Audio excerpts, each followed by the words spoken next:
What's up, Internet? You're tuning in episode 43 of the FlipScreen Games Podcast, a weekly video game podcast where two best buds from different nations come together to discuss the wide world of PlayStation.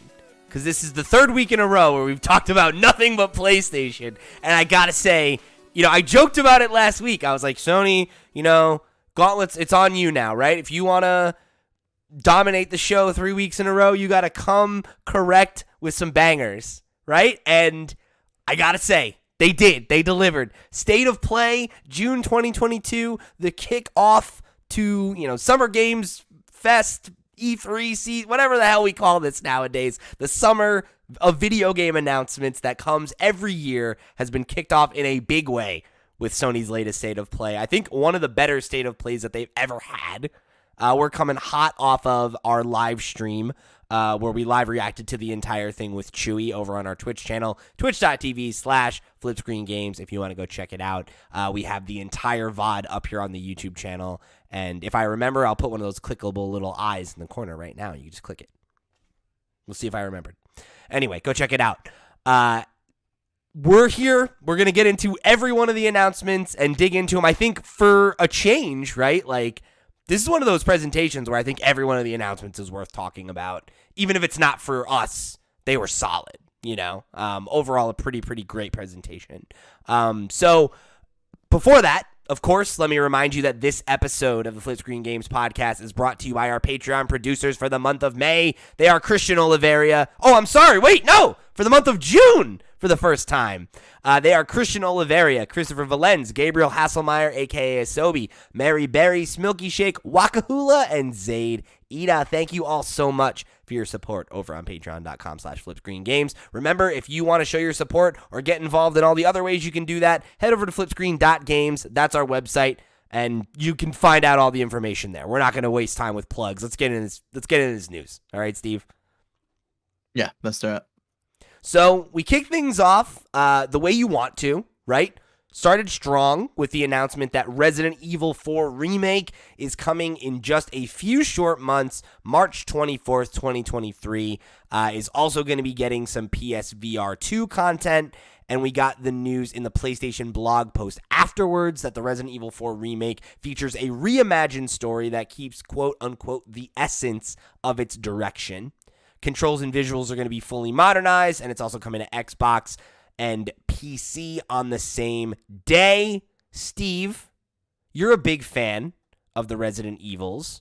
I know you had said on the kind of pre-show stream that we did that you kind of were hoping for Code Veronica, but getting this, I was, yeah. Where are you at with this? Are you excited about this? Do you know I am? The remakes have been really good. I'm in the middle of playing Resident Evil 3 Remake at the moment. Not as good as Resident Evil 2 Remake by a long shot. I mean, isn't Resident Evil 3 just not as good a game as 2? In its original state? Correct. That's probably why, so. Right? But I do think they could have done a lot more with it to make it probably a better game. A reimagined story like they're doing with Resident Evil 4, for example. They could have tweaked things. If you're doing a whole ground-up remake, why not do something like that? But I like Code Veronica. I thought it was a great game. I played it on the Dreamcast. Thought it was a great game when I replayed it on the PlayStation 2.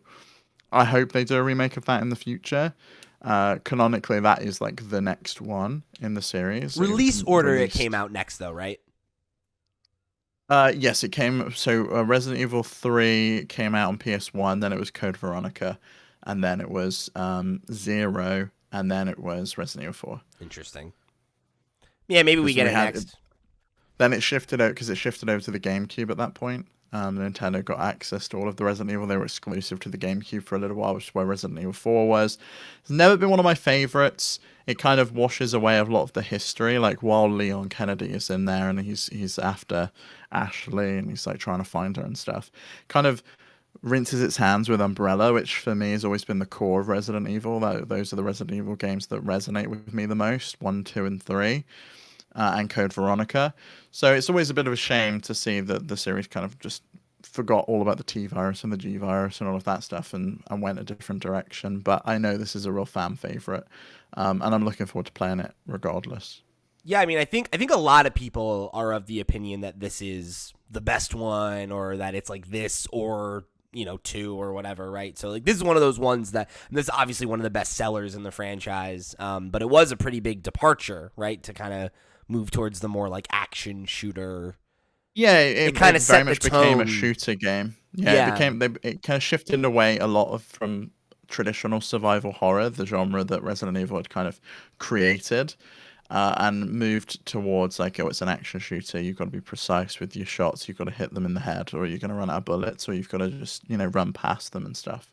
So it very much did change the game, but a great game nonetheless, and I know a lot of people are really really hyped about it. And PSVR sounds good. I mean, it seems like maybe it won't be there at launch, or maybe the PSVR 2 won't be there at launch. Like it says, it's in development for PSVR 2. yeah, that's the impression I'm getting. Is that maybe it'll be at the launch of PSVR 2 or around the launch of PSVR 2, but I don't think PSVR 2 is out by March, right? If it was, I think they would have said that today.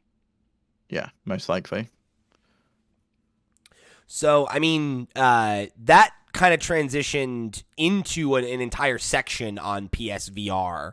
And, the first big announcement was, of course, Resident Evil Village making the jump, which I think I made a joke during the wasn't even a joke. It was an observation during the live stream that the live chat was shooting by underneath, and I could only see the very top like slit of it, and it was just mommy, mommy, mommy, and people were like very excited, understandably, I guess, to see Lady D in VR. So, it looks really great. I mean, it's cool because I think I do have some questions about like fidelity with PSVR 2 and like what, how much of a graphical increase is it going to be, and it looks like a pretty significant one, Yeah, I don't think we'll know until people have had it on their head and have been able to give impressions and actually see, because you can look at any VR game, I think, on a HD screen and it looks great, but if you've got the lenses directly in front of your eyes, and they might be blurry, or you might be able to see the pixels. You don't actually know until you play the game. But it did look to be, I think all of the games they showcased looked to be a real step up in quality over what we experienced on PSVR. I think so. And they look like fully fledged games. I know Resident Evil 7 had a VR mode on PlayStation, and people really liked it. So I'm glad to see Resident Evil Village get one. There's not hope in hell that I'm playing that. That is truly terrifying. I don't know how people can play those games in VR. Dude, like, they're scary enough for me on as like a flat in regular, game, yeah, yeah.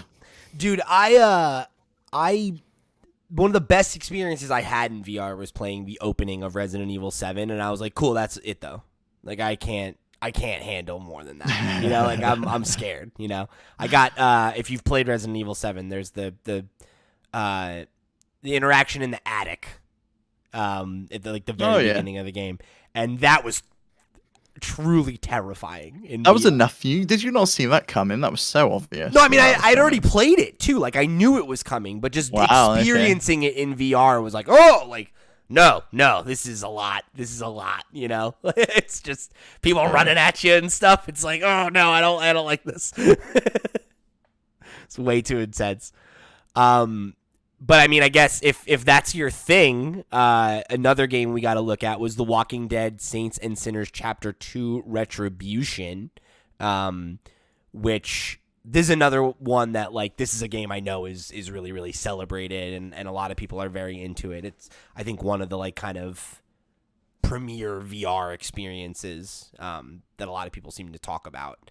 So cool to see that getting another installment, and I'm sure that's something that that folks will be excited for. Yeah, definitely. And I'm amazed that Skydance Interactive still exists, because I think the movie studio, I think we spoke about it on One More Thing last week, that the movie studio Skydance closed down. So I'm glad to see that the gaming division is still up and running and producing stuff. I wonder if they got acquired. Like if it got spun off. Quite possibly. Yeah, they could have. I don't know. But it's nice to see. I'm glad to see that we're getting another game in this in this series. I know it's really, really popular on the Oculus Quest and on the PSVR. So it's not one I've checked out myself, but I'm not a massive fan of The Walking Dead. I've not really got into that series, and I think if you're a fan of that series, regardless of whether you're into the games, I think it's probably one to check out. Yeah, I played the first chapter like very briefly on my friend Nate's headset, and I thought it was cool. I was impressed by the level of depth to it, but I also I just don't love VR, and the novelty of it wore off pretty quickly, right? And it's I hit that point pretty quickly with VR games, and I don't think that's an indictment on Walking Dead. I think it's just more how I feel about VR games. I don't really want to play a VR game for that long. So I got 20, 30 minutes into it, and I was like, cool, I get it. I'm good with this now, you know? But there's a whole story and everything, and it's the most cinematic, traditional gameplay experience I've had in VR that wasn't Resident Evil. So, if that's your vibe, worth checking out, I think. And then we also got a look at No Man's Sky. I feel like that's already in VR, right? That's not unique to PSVR. Is it? Yeah, I think it's only on PC VR though. Yeah. It's not on PlayStation VR currently because I think it's out of the scope of what the PS4 could drive That to makes the sense. PSVR. So this is really the first PC VR game that we're seeing ported over to the PSVR 2. So it gives me hope that we'll get something like a Half-Life Alyx and some of the more in-depth VR games come over. It looked really, really cool. I'm really excited to check that if I do pick up a PSVR 2. No Man's Sky was never a game I got back into after I had its kind of... You tried it, though? Second phase. I tried it at the beginning. I tried No Man's Sky when it first came out. I never tried the No Man's Sky Next update that they did. When they added the third person mode and a bunch of other features. It feels like with that combined with seeing other players in VR, you've got more of a purpose and quest to actually go and do. It feels like it could be a really cool experience just flying spaceships around. And I know one of our Patreon producers, Doc guy, he is constantly playing that other VR game, right? He came on and spoke about it. I can't remember the name of that game that he plays. Isn't it Elite Dangerous? Yes, Elite Dangerous, that has a VR mode. But he made the point that when we did the VR episode with him, that if you can't see a horizon, it's quite difficult to judge where you are, and you can end up feeling quite nauseated from being in VR. So I'm curious as to how that will work with a bunch of people. Might have to be an advanced VR player in order to check that one out. Yeah. It seems like such an immersive experience in general, too, that it's that feels like the kind of thing that's more tailored to somebody who's comfortable with VR, to yes, I think have so, extended play sessions in a game like that. Which is nice to see, because I feel like a lot of the experiences on PSVR, the original, were kind of these cool little experiences to have for 30 minutes to an hour. Yeah. And then it was sort of oh cool, I've done that. That was interesting. I'll go play Job Simulator for an hour and then that's it. It's not really like I'm getting immersed in a game for a significant period of time. And maybe that's just VR as a whole, because I know that's something you experience with it. I would say that I think that's more VR as a whole than PSVR specifically, but I think you're probably right, because a lot of the games that do attempt that are probably not playable on PSVR. So it's probably an exacerbated problem on PSVR is fair to say, but in general, it feels like more VR games are experiences or shooting galleries or arcadey type experiences that are meant to just be gameplay oriented, and not necessarily oh, this is an immersive 40-hour experience that you can do in VR. And I think a lot of the examples of that are not very good, right? Skyrim VR, everybody says that's not fun, right? And it's weird. Yeah, but something that's more handcrafted and tailored that wasn't ported from an original game, like Half-Life Alyx, I think.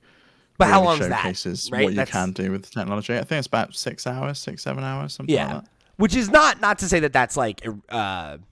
And that's how long Resident Evil 3 is. Resident Evil 3 remake is. It says here it's about 15 hours, so that's pretty. Okay, so quite a long game. Yeah, that's a pretty significant experience.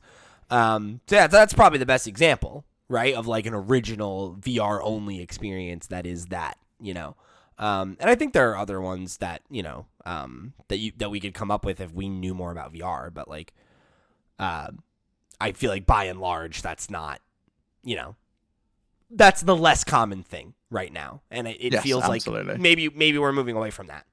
And maybe with PSVR 2, that's where things change, because, the next game they showcased, Horizon Call of the Mountain, I thought this was a 100% just an on-rails game, and we were just going to get experiences, and like we were going down the river, and it was all like on-rails. But they did show it has quite a bit of depth to the gameplay. Like we saw stuff like shooting with a bow and arrow, climbing, the various different machines that are in the game. There was a bunch of things there that we saw that I didn't expect to see. I thought it was really going to be like a more of an on-rails experience. I do think there is an element of it being on-rails. I did see like it's not like an open world game like Horizon, but I think there's a lot more freedom of movement than I expected. Sorry, I just heard something upstairs, and I was worried it was a bad sound, and it's my fiance laughing. So we're just gonna keep rolling. Yeah, I agree. I get the impression that the stuff we saw on the boat, and like the cutscenes and stuff are going to be very on rails, and that there will be like gameplay moments like that are very on rails. But there are other things that gave me the impression that it's a little bit more of like an open experience. I felt like all of the movement seemed to be on rails, like the trails that you run seemed to be on rails, like you were just walking along a fixed path on like the side of the mountain and then climbing up, but it didn't seem like I could look at the mountain like I could in the Horizon proper game and pick my own route. It's very much like, this is the way you're going, the boat's taking you there, then you're going to get off the boat, then you're going to climb up this mountain. It's like a more linear experience than Horizon is. But that's then, like, fine, I think. The fights, though, seem like you're just like in an arena. Much seem to be like I'm moving around. I'm in an arena. There's probably a case of like I can, actually move around as a person in this physical space. And then there's probably going to be a few different types of movement. There's probably going to be the teleportation and then also the joystick motion. Those are usually the two routes of movement that they give you in VR games. Yeah. So I'm very interested in that. Like as a big fan of Horizon, I want to play it, like just because, but like I think it's also really interesting that like you're playing a character that's not Aloy, and like they're potentially expanding like the reach of the universe a little bit by like giving you, it's like, hey, like why don't we test the waters of you playing, because we talked about that kind of our discussion around Forbidden West. I remember before you had gotten to the end of the game, I think it was like when you were kind of in the middle of it and I was still pretty early on. I remember you making the comment of like, I don't really see where the story can go from here. Like it feels like this game is going to wrap things up. And of course we now know that it's not, right? And there is more to the narrative, but I do get the impression that game like will kind of maybe not have to be the end of Aloy's story, but I feel like it will feel like a natural endpoint for the character based on the narrative. Like at the conclusion of that.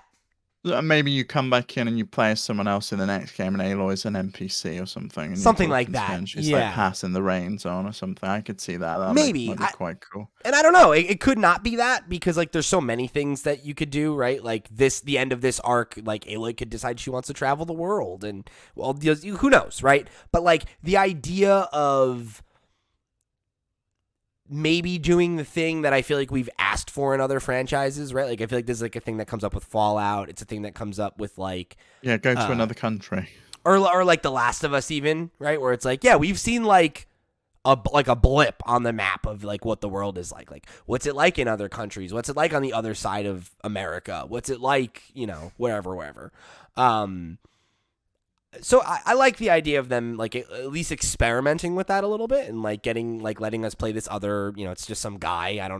We don't have any connection to him. That's pretty cool, and I think that makes me even more interested in it than I think I would have been otherwise. And I think it goes to show that the world of Horizon is more than just Aloy as a character, that they have built this really rich world.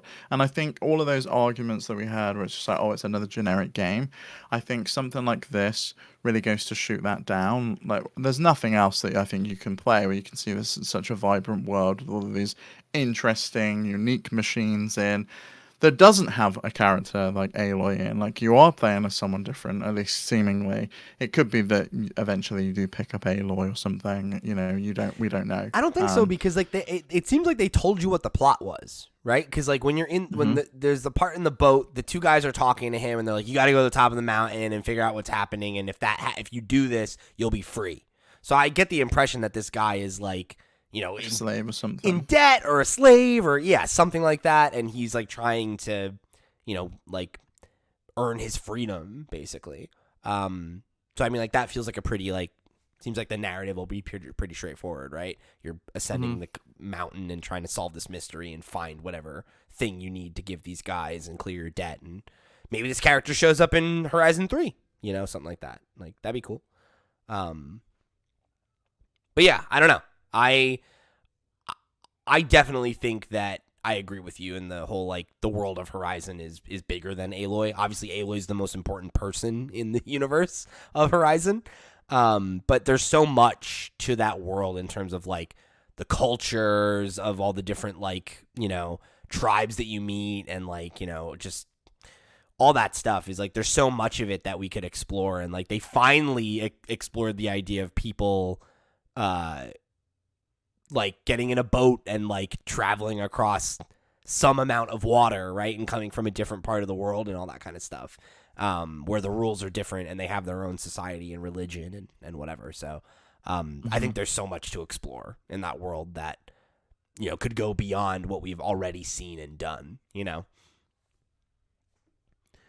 And shit, I mean, I'd be interested to see the world, like, advance, like, the timeline go forward, right, and, like, see, like, what. Would you ever be interested in like a prequel, like back when all of this shit went down and it happened, and like what they were doing back then? I think it's a thing I could see them explore in media. I don't think it would be as interesting in a video game, because it's like, what would the game? I kind of see that it could be, you know, because obviously these machines existed back then, like they were being created back then.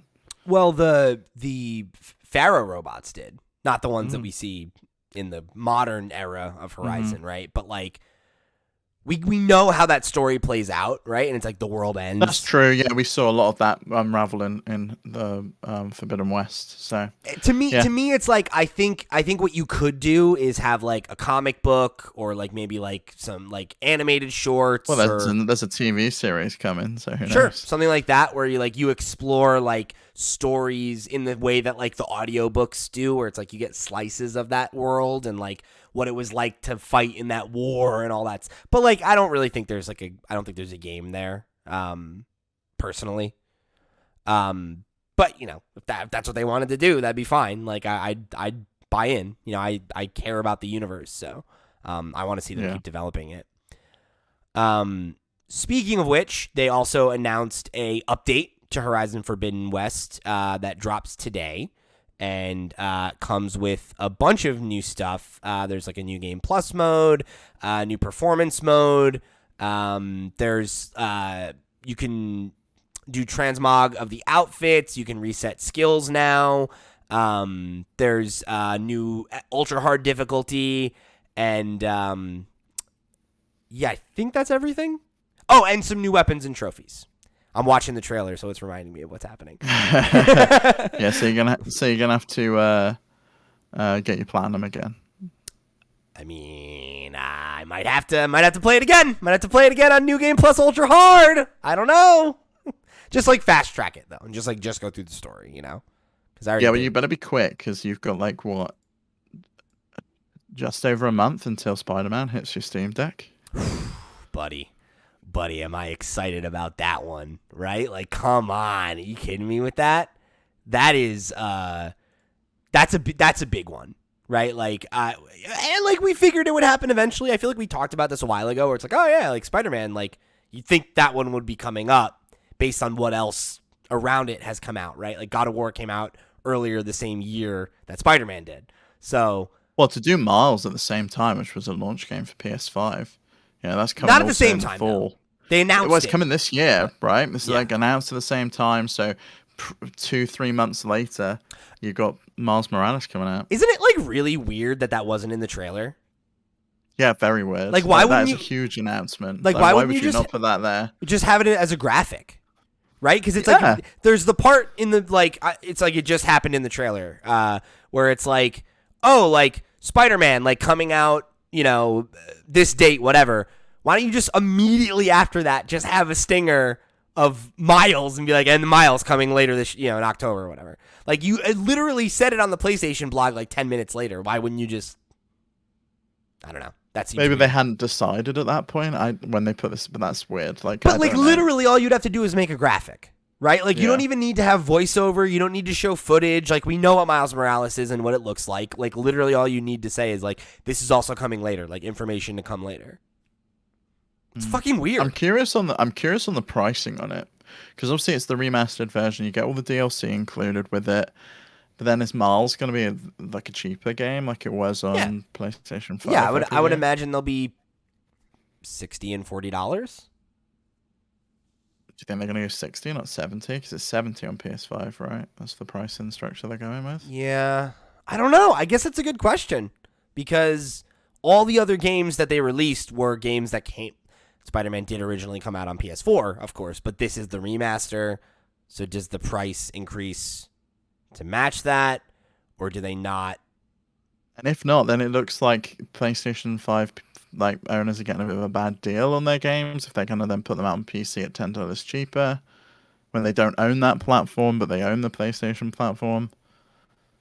So I think the only reason I feel like this one's weird is because it's not a standalone game, right? You can't buy Spider-Man Remastered for $70. You can buy the Miles Deluxe Edition and get it as a download, and even that isn't $70, right? Isn't that 60? No, I thought that was 70. Let's look up the pricing structure. At least I think originally retailed at it. You got to look on the PlayStation Store to see how much they're selling it for digitally. But I do think then that the Returnal question, because I think that's probably going to answer the question a little bit more, because that is a PS5 exclusive, right? And that's slated to come out. What do they do with the pricing structure there? Because that definitely did retail at $70 at launch. Yeah, and I would agree with that. Okay, so it is. You're right. So standard edition of Miles Morales is $50. Ultimate edition is $70, and that's the one that comes with both games. So do you think they do like 60 for Spider-Man Remastered and 50 for Miles? I kind of do, because charging $70 for it without that I think you open yourself up to that narrative of like, this is a ripoff. I got both of these games for $70 on PS5. Now I got to spend twice as much money to get them again on Steam, or to get them on Steam at all, whatever. But I don't know. I guess we'll see. I think this one's an interesting one because it is like very interesting. It's murky, yeah, right? Because it's technically a PS4 game. It's like a 6-year-old game, right? No, yeah, and I was 2018. That's not 6 years ago. It's close. 4. 4 years. Yeah. I was very excited to see Nixie's name in the trailer there. Like they're really putting that acquisition to work. Shit, this right? is the first port that we've seen from them come over to PC. So it's nice to see. If they can keep that pace up, we're gonna have a lot of PlayStation titles coming to PC. Yeah. Yeah, exciting times. Weird time to be alive. So you think you're gonna pick this up then on August 12th when it comes to absolutely Steam? Maybe not on the 12th, but like I'm gonna get it on Steam. I might wait for a sale or something because it's PC, so there's sales all the time. But yeah, I'm definitely gonna pick this up again because I literally, it's a quiet year. Right? Like 2022 is a pretty soft year. And like we had a really heavy review season the first couple months. And now we have a big old drought between now and the fall, and maybe even in the fall, because there's a lot of games that we thought were coming that got pushed. So I've been in this mindset of like, okay, what are games I've wanted to replay? Right? Like I've played a couple indies that I'll talk about on the show next week that I liked a lot. But I am in kind of the mood for something meatier, right? So I was like, oh, maybe I replay Spider-Man. Like I never played the remaster. But now I'm kind of like, oh, I'll wait for August because that'd be a great TV game, or a great I know, yeah, because I started this and I feel like it would be an amazing TV game to go to all those side pieces. They're like just exploring around the city and picking helping fight all those little crime incidents and things that happen. Yeah, and you save the all story beats for when you're paying attention, I don't think you should play the game that way because you've only... I definitely plan to play that game, the game that way. And that's how I've played Resident Evil 3, and it's worked so well to just put my noise cancelling headphones on and scare the living shit out of me with Resident Evil 3. If you're going to do headphones, then that's fine. It's so good. Because such a good experience. I don't want you to be like not paying attention to the story and stuff. That's the thing. No, I'll pay attention because I feel sometimes that it's not fair that I just monopolize the TV in the main living space. So it's nice to be able to kind of take it on the go with me. Yeah. And there's been enough horsepower on the Steam Deck that I've been able to plug in and play when I want to play. Like I played some Resident Evil 3 docked, and I can cap it at 30 frames per second and it plays. So if I really did want to, Spider-Man looks so good in 60 FPS though. It's so pretty. You're never getting 60 out of it on the Steam Deck. You'll probably get 40, which will look good enough on that tiny screen. I think. I guess but... it'll look like it looked on PS4, which is fine. But like, God, it looks so good on PS5. Like, holy shit! I know, I've seen it, and it feels amazing. It looks so good. It's nuts. It's insane how good the lighting is in that game. It's beautiful. Insomniac is on a whole other level. But yeah, there's also a little announcement in the blog post that I thought was interesting. The series, the Spider-Man series, so that's including the game, Miles, and the DL, whatever.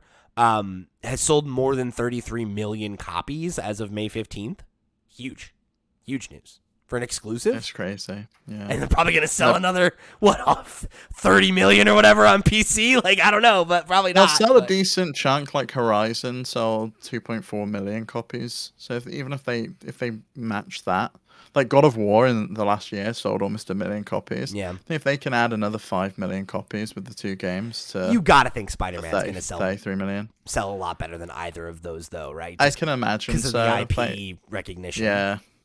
There's people that don't care about Horizon or God of War or like, whatever, maybe I'll get around to it. But like Spider-Man is like, there's a cachet there. Yeah, it's exciting. I think I'm going to pick it up. Finally finish. We'll have to see. You can finally. It could be something else crazy, right? You're gonna finally finish a game that I like. Hey, I finished Undertale. Yeah, after I twisted your arm. And didn't you never replay it? Didn't you only play it once? Yeah, I only played it once. So you never got the true ending, you son of a bitch. So I'm guiding a friend through the true ending at the moment with is it the pacifist route? Yeah, pacifist run. Yeah, got to do it. So we've been slowly playing through that together. All right. Well, speaking of games I'm looking forward to this summer. Oh, look, and my cat's coming right into frame at the absolute perfect time. Stray. We got another look at that, and we got a full final release date is what I mean to say. It's coming out on July 19th. And it is going to be free for people who have the all-new PlayStation Plus at the two highest levels, which is really cool. Extra and premium. Yeah, I'm never going to remember those names. But I'm really excited for this game. Like, this is a game that I think, it got a lot of buzz, right? Because it's just like, oh, it's a cute cat game. Like, that's a cute thing. Like, I like that in theory. But the more we see of it, the more I actually feel like the gameplay just looks interesting. Like the platforming as a cat and like navigating space the way that they can, is like it's very novel, like it just seems like a fun idea and like something that I'm excited to give a shot as somebody who really does love platforming and traversal and stuff like that in games. Yeah, I think these kind of games live or die on how they feel. We've all played platformers that just feel wrong. Yeah. But I feel like from the trailer, this looks tight. It looks solid. It feels like the gameplay looks interesting, exciting. I'm interested to see what the story is. Why do all of these like humanoid robots have like weird faces, and why are cats seemingly like the only organic mammals around the place? Or is it just this cat that has like a weird tablet on the back of his back? Like, what is all He's that got a little about? backpack. Like, he's so cute. So cool. He's so cute. I love him. He looks a lot like my cat Hugo, which I think also helps. Yeah, I said on the stream, when we did our live reactions to this, that I wondered if you could customize the cat. It doesn't look like that's the case, but I'm fine with that because the cat is cute enough. He's a special ginger boy. Yeah, I just wanted to see my cat in the game. I wanted to see Jazzy in the game, but that's fine. I got you. But yeah, I'm excited. I'm excited to finally like have this game come out and not just be a thing that we're like, oh, we're gonna see this. Is it gonna get a date? Like, let's see what it's actually all about. You know, the fact that I gonna get to play it for free, that just cemented me actually making the update sooner than later. Because I think I would have spent the same amount of money to get the game. So win-win there. Then we got a look at Callisto Protocol, which is a game that we've heard about for a while, but I don't think we've ever actually seen it before now. I believe this was the reveal. Yeah, correct. So this is coming out December 2nd of this year, which is kind of crazy to have us actually see it for the first time just a few months before it comes out, but we love that. And this is made by, I don't remember the name of the developer, but it is a team made up of Dead Space folks. Striking Distance is their name. This game is really freaky. I know, I love that. I love it. I think it looks phenomenal. Interesting that this is coming out a month before the Dead Space remake, and it's going to kind of be fighting with that. But I feel like this trailer was enough to convince me that the game can stand on its own. It doesn't need to rely on that kind of Dead Space lineage. And I thought this looked scarier and more interesting than like both of the Resident Evil trailers that we got for Resident Evil 4 and for the Village VR. I thought this looked terrifying, and I'm very excited to play it. I can't wait for it. I've never played Dead Space. Me neither. I've watched a little bit of it, but... Yeah, I've seen people play it. My ex played a bunch of Dead Space, and I watched him play some, but I really want to check this one out. I feel like it just looks like an absolute passion piece. It's like well crafted. It visually looks impressive. It's so fucking creepy. I don't know that I can play it. I really don't. There's some real gross elements. I really would like you to try.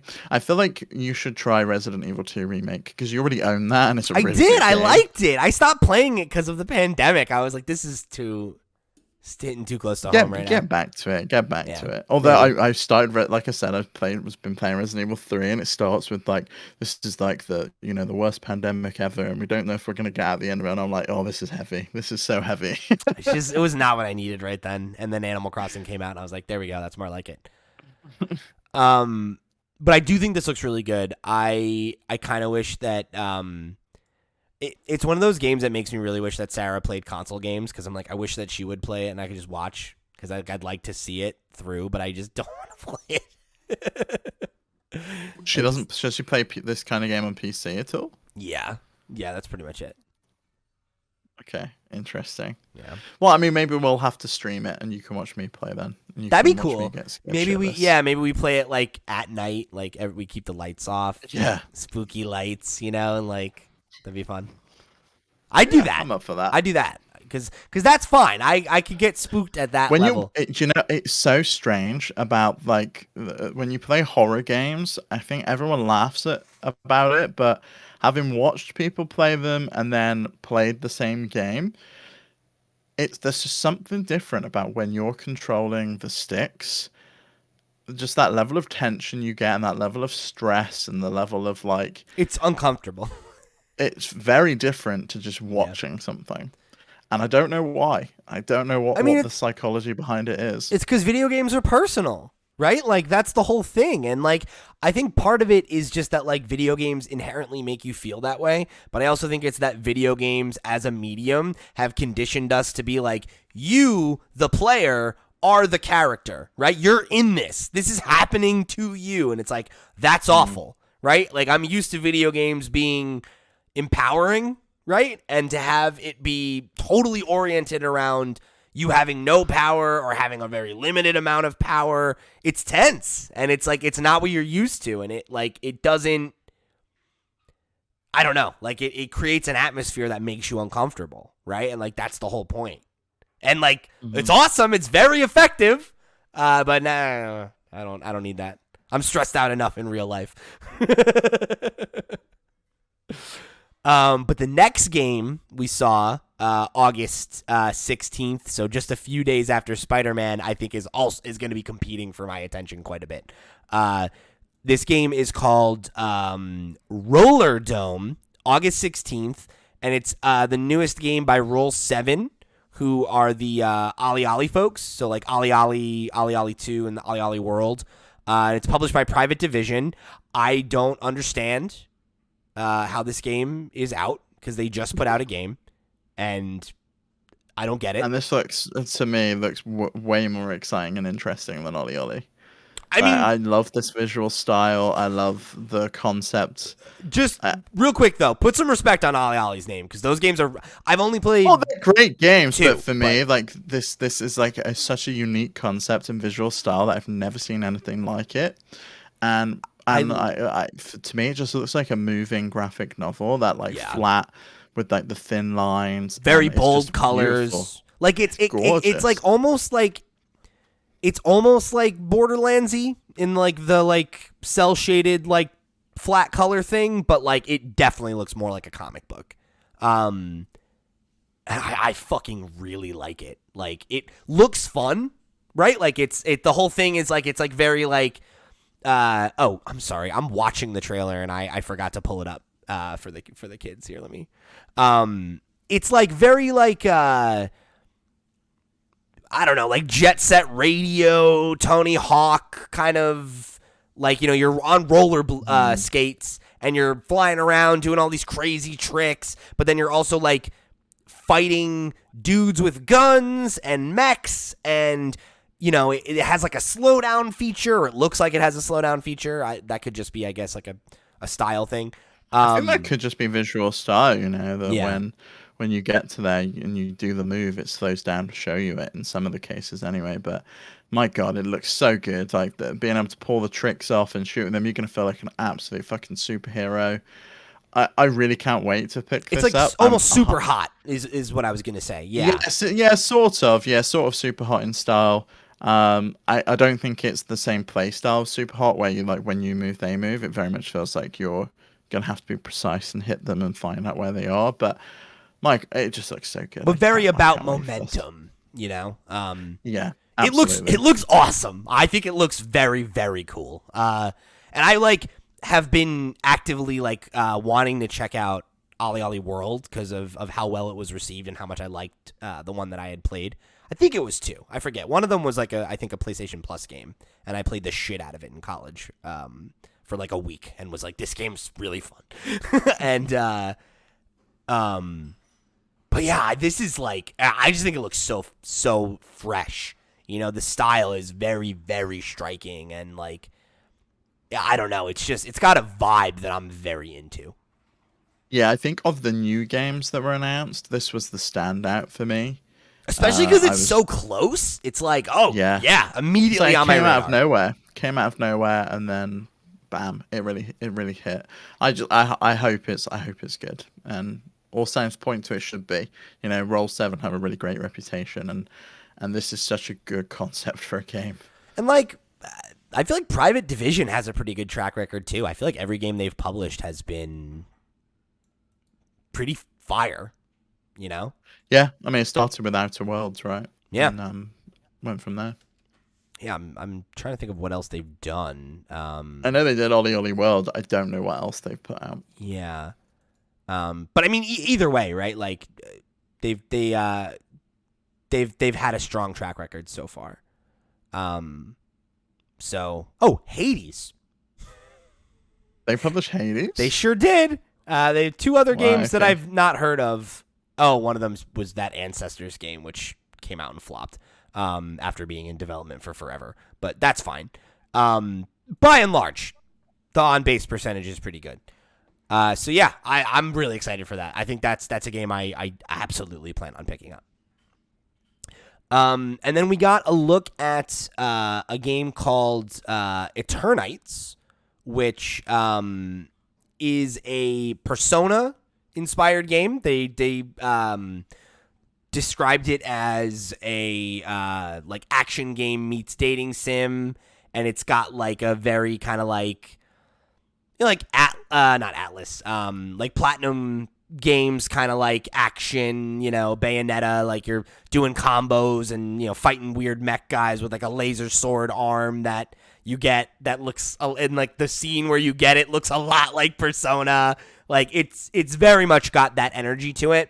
And then there's like parts of it where they're showing like the like there's like a date element where like time is clearly progressing, and it says like days until the monster event or something like that, so you can see like the Persona progression. And there's like a section of like you being on a date with one of your companions and like holding hands and then kissing, and so it's like it very much feels like it's tapping into that. Oh yeah, it 100% is. If you check out Studio Side Games' Twitter account, what's phenomenal is it seems to be like a solo developer, and it's one person.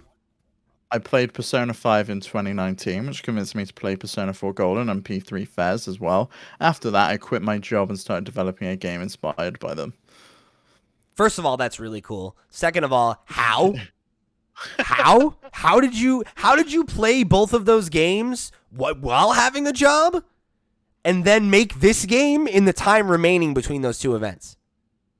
COVID. There you go. Yeah, it's crazy. Honestly, crazy. And like some of the stuff that they're publishing on their Twitter account is awesome. I know Zayd from one of our Patreon producers said that he'd been following this quite closely. It looks like they've been developing pretty publicly, but it hadn't had this, it had a different name until now. Yeah, and yeah, it was like it had like a development like code name or whatever, I guess, and this is like its first big reveal. He sent me a trailer or something for it I got in the past and was like, oh, I'm like really excited about this. Unless that was a different game that was also inspired by Persona, in which case apologies. But yeah, it looks pretty interesting. Like I'm not 100% sold on it yet. Like I feel like I want to see a little bit more of it, get a sense for like how long it is and like what's the dialogue like, what's the progression like, that kind of thing. But this is one that I think I could be very easily convinced to pick up, and Zayd has already threatened to buy it for me, so I think there's a pretty good chance I kick the tires on this one at the very least. I want you to check it out just to support them. Like what a cool story. Like played Persona, loved it, and then just was like, I want to make a game like that, but I want to make a game like that with like action combat instead of turn-based. Every game should have dating sims and like lifestyle stuff, so life sim stuff. Yeah. So I'm here for it. That could be a good one for the Steam Deck, maybe. So then we got a pretty long look at Street Fighter 6. Capcom going really hard on this one, huh? Between Street Fighter, yeah, they had a lot to show. They really should have had their own presentation with this. But like, I don't think they have enough for a whole presentation. Is the thing, right? Like, it's these 3, and then what else you got, right? Not to say they don't have other IP, but it's like they've got that new dinosaur game that they're working on that they could have showed. But they more just showed it for the first time like a couple weeks ago. It's like I don't know. You're probably I feel right like that they had enough that they could have filled it out. Plus, like Monster Hunter Sunbreak. Yeah, that's true. Fair enough. Like they've got a lot of stuff going on at the moment. They could have had their own 30-minute presentations, like highlight 10 minutes or 5 to 10 minutes on each of the games. Like Resident Evil, they could have gone in way more detail on RE4. Like if they had had voiceover that spoke about that, it was like a reimagined story. But I feel like you're right. Like there was information they didn't give us too, but like I think you run the risk of it being like one of those like, oh, did this need to be in presentation? Like, like yeah, true. Whereas like instead you can be like 2 of the 3 biggest announcements at the PlayStation PlayStation one that a lot more people are going to watch anyway. Less money for you, right? Like, I don't know. I think you're probably right, but I get why they elect not to do that. But yeah, there's a lot of information here. Not a lot of it is like there's like, it looks like there's an adventure mode. We saw Chun-Li and Ryu. We saw a new character named Jamie. We got the confirmation it's still coming in 2023. They talked about having a new quote unquote modern control scheme that should appeal to new players. So, I mean, we'll see what that looks like and whether the community actually like cares about that at all or whatever. I can't play fighting games. I just smash the buttons. I'm used to them. I'm terrible at Smash. I'm terrible at Street Fighter. Like, I can play them casually, but if I'm just not into them really. But I'm excited that we're getting a new Street Fighter. I'm excited for everyone that's excited for the game. Yeah, that's generally how I feel. Like Street Fighter, especially, has never been my thing. I definitely have had relationships with a lot of fighting games because, especially when I was like a teenager and like you're at that age where you're like, you know, young, single, and unemployed, and you're hanging out with your friends like all the time and all that kind of stuff. Like that, during that period, I played a lot of fighting games because I had friends that were really into fighting games, and it was like an easy thing to like get a bunch of people in the room and pass the controller around. And I've never been good at them. Like, it's never been a thing that I've had a lot of measurable skill at. It's just been a thing that like I enjoy playing casually in like a, you know, group setting. And like certain fighting games like Tekken 2 was like one that I loved as a kid, and I played that like single player, and like I played a couple of the Tekken games that way, things like that. But mostly Mortal Kombat. Like Mortal Kombat and Tekken were the ones for me. Capcom's yeah, I used to love Tekken. It was great. Like the only Capcom fighter that I like was Marvel versus Capcom, you know, so like Street Fighter's just never quite been my thing. But yeah, I mean, I know there's obviously a huge community that absolutely adores Street Fighter. It's one of the kind of de facto like gold standards for fighting games. And I know 5 had kind of a rocky release, and it, you know, it was maybe not necessarily exactly what people wanted in some ways. So cool to see this coming out, and, you know, obviously going to be a really major release for PlayStation and the fighting game community. So yeah, not one that we'll probably talk about much more beyond this, but looks really nice. And, you know, it's definitely one that, you know, is going to make waves, I think, either way. Yes. Yeah. Yeah, it just looks really good. There's like this like interesting like color like flashing thing that's happening. Do you know, I don't know if I like the visual style of it. I think the 3D juxtaposed on the backgrounds look very strange when they're actually fighting. Like it, I don't know, they look like plastic models fighting rather than actual people. Yeah, maybe. Very strange, but I know that's the style. That's the style that they're going for. So yeah, that's just like the look, you know. So then we had like a couple smaller announcements sandwich in here before like the last big one. Tunic is coming to PlayStation on September 27th. You know, not really much to say about Tunic, right? Like, it's obviously a game that came out earlier this year to relative acclaim.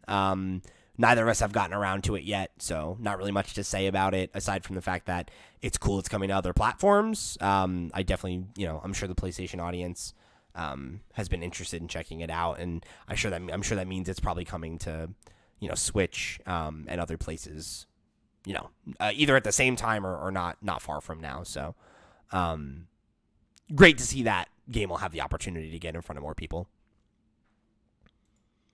I hope I find time for it. Maybe I should play it now while it's like quiet. Yeah, I mean, the problem is with like Stray and SpiderMan and Rollerdrome, and you know, you've got to find time for it if you want to play it and you want to pick it up, especially if you're thinking about getting into Horizon again. Yeah, well, I'm probably not going to do that. There's another game I'm going to play that we'll see if we have time to talk about. But then we also got to look at Season, A Letter to the Future, which is coming in autumn of this year. This is one we saw, I think, at a previous State of Play, and it's like, it's really hard to describe. Like, it's got a really, really charming art style, and it's like very like warm color, soft like palette, but like warm color, and it has like a real like storybook kind of energy where it's like this main character is this person riding around on a bike and like taking pictures, and like the voiceover is like talking about her and like this mission that she's on to like acquire knowledge, and like there's this theme of like a season that's supposed to be coming to an end, and the sense of like there being like something ominous about that. And I'm still not really sure what it is or what it's about, but it has a vibe that I appreciate, and like just the look of it, it seems interesting. I feel like it's walking sim narrative, that kind of thing. It seems to have that kind of gameplay. It's just telling a story. It's an experience. It looks cool. It does look cool. Yeah, I can't even quite express why it looks cool, but I just, something about it. It's just like an early 2000s indie movie. You keep saying that, but I feel like that feels weird because it's also got like this fantasy. You compared it to like Juno and Nick and Nora's Infinite Playlist, and there's like this whole thing about like this weird supernatural thing going on, and I don't quite get that vibe. Weird supernatural stuff, is there? Yeah. You don't listen. You don't listen to dialogue, Steve. I do listen, Yeah, sure. So, that's one to keep an eye out for too. I'm looking forward to that later this year, and hopefully it hits. And then the last big thing to close us out was our first like real deep look at Final Fantasy XVI. Which, it's been like one we've been kind of like, where is it? Like, why haven't we seen it yet? Like, what's going on? And there's a new blog post about it on the PlayStation blog where they said that the game is being polished right now and it's already in a state where it's fully playable from start to finish. And they're shooting for a summer 2023 release, which is fucking insane that the game is already that far along. And they're like, yeah, we're taking a whole other year to polish this thing up. I love that. That's awesome. There's probably a lot of localization in there as well, right? For the next year. Sure. Knowing how much narrative they pack into these games, you've got to localize it into like dozens of languages. Sure. You can pump yeah. it out. But I mean, even so, right? That means you've got like probably 6 at least months of like just making sure it shines. Which I'm really excited about. This game is one that's like really high on my radar. I really enjoyed Final Fantasy VII Remake, obviously, and I think this gameplay like looks very reminiscent of that, where it's like the more action oriented, and like you can kind of do the Dragon Age like pause maybe for like strategy, but like I don't know, it's like very like actiony, and it's got a combat style that looks very up my alley. And then there's like this whole like theme of like the summons were like really, really highlighted in a big way. Like they showed a couple of them, and it's like that is like often a cameo thing. Like Ifrit is like a summon in like almost every Final Fantasy game. So like I thought that was just like a nod at first, and then it like they kept going back to them, and then like in the song they're like singing the names of them, and we're like showing. Yeah, I names noticed that. It was really weird. And there's like these sequences where it looks like the summons are specifically fighting each other, so it has this like kaiju battle energy. I don't know what to make of that, but I'm really interested in this game. Like from the jump, I've been excited by the idea of it being like more fantasy and like swords and sorcery oriented, rather than like the more like steampunk with like flirting with modern. Like 15 was like very weird in its tone, and I liked 15 even though it kind of sucks. But the whole like, yeah, we have like magic swords and we're fighting monsters, but also we have like a car and we're doing a road trip across the desert, and we're dressed like a J-rock band. Some of that one. I played like what was the Pocket Edition one? I played some of where there's like this weird car and you go through. It's it like was the bizarre.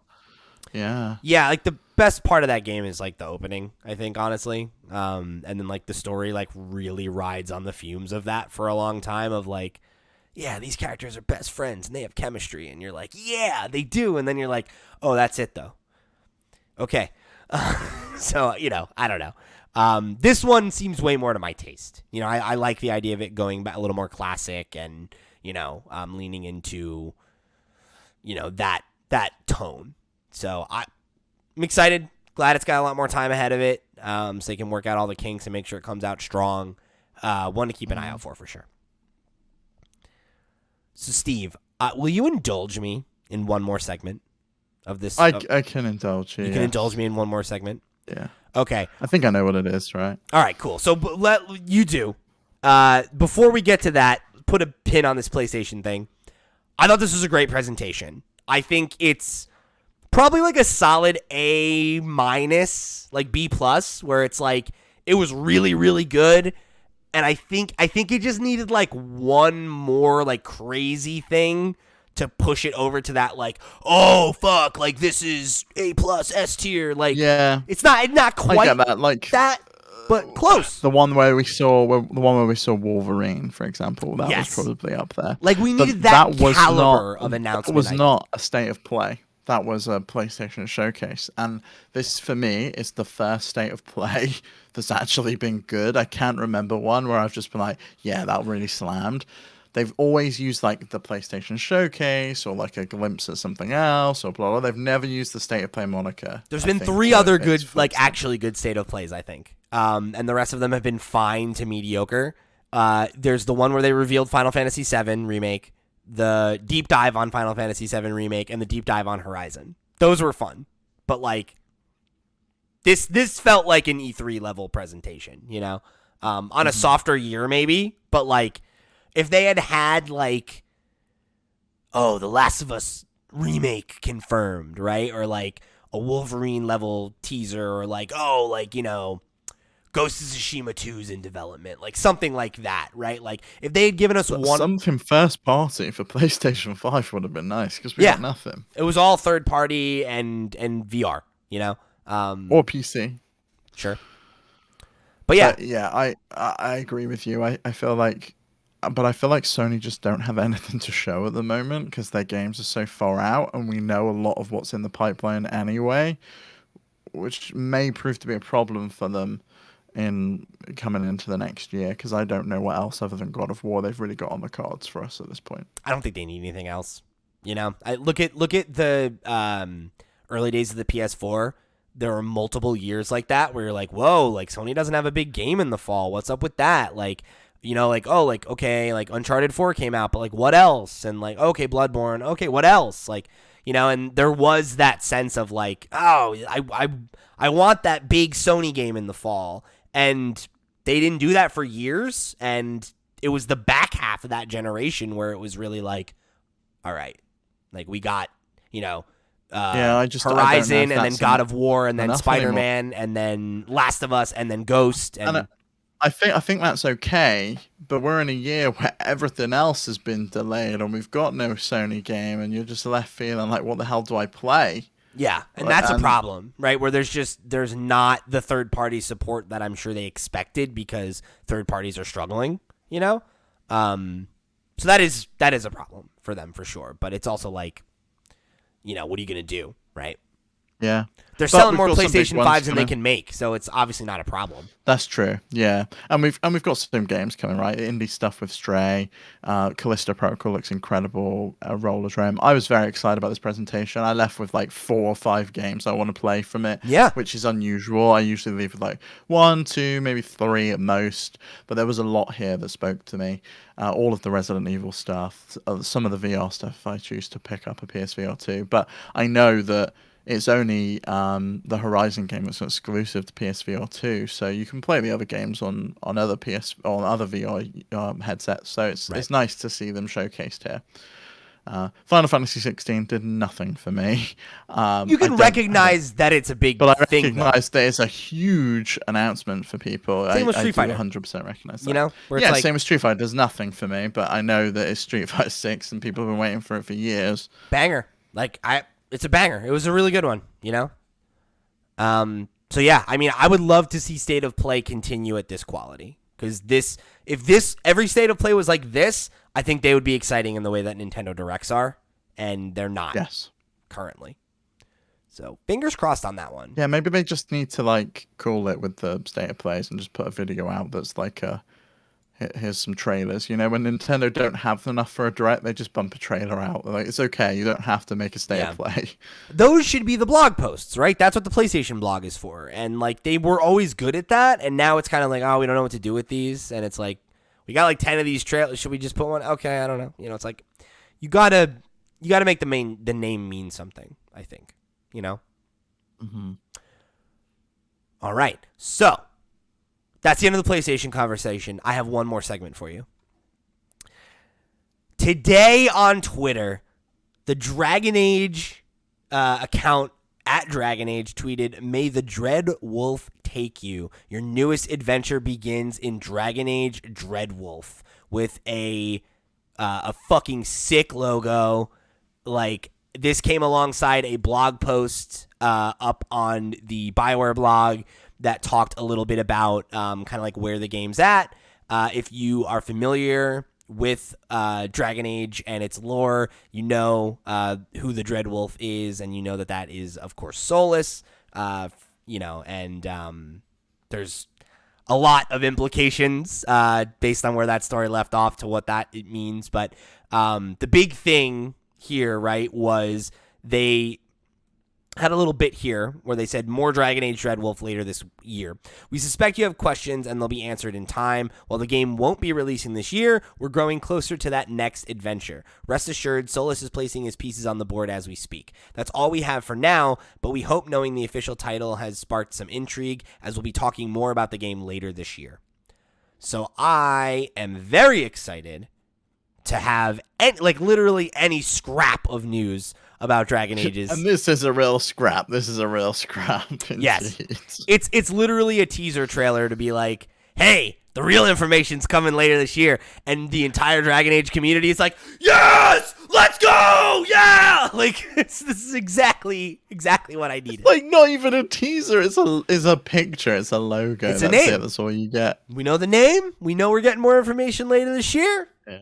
That's good enough for your boy. And I'll tell you what, I tweeted about it, and I had a little thread where I was just talking about how much I like Dragon Age, and I kept pulling GIFs of, like, memorable, like, lines of character dialogue, and I got really emotional, and I was like, fuck, I love Dragon Age so much. I miss Dragon Age. I've decided I'm going to restart it tonight. What is, I'm curious, because I'm seeing some, like, things on Twitter. What is Fade World? Do you know? What's that mean on Dragon Age? Yeah. Like, the Fade. Yeah.